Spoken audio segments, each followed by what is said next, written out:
Hey, I'm back with another video. There's a very common problem that keeps coming up over and over and over.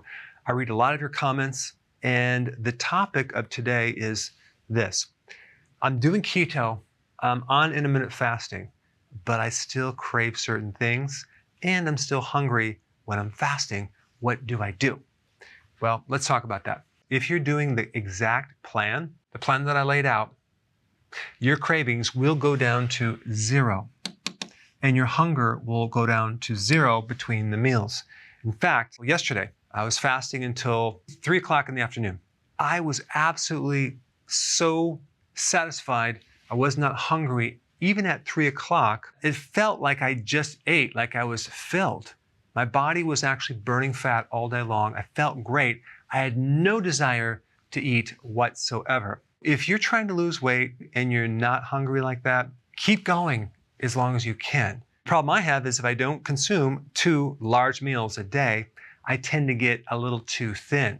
I could potentially have a lot more food in that one meal, but I just cannot cram in 3,400 calories in one meal. I just can't do it. I'm usually eating at 3 or 3:30, even though I am not hungry. I actually feel way better when I don't eat versus when I eat. What happens when you're doing the right program and you're fasting is your body has converted 100% over to the state of ketosis. Now realize that if your body needs any glucose or sugar at all, it will easily make it from fat, from ketones, from protein. You don't need glucose. You don't need carbs. Here's the thing that I run into over and over and over again. Now, just out of the blue, you're just hungry or you're craving something. Reflect back to yesterday. What did you eat? Were you doing sort of keto?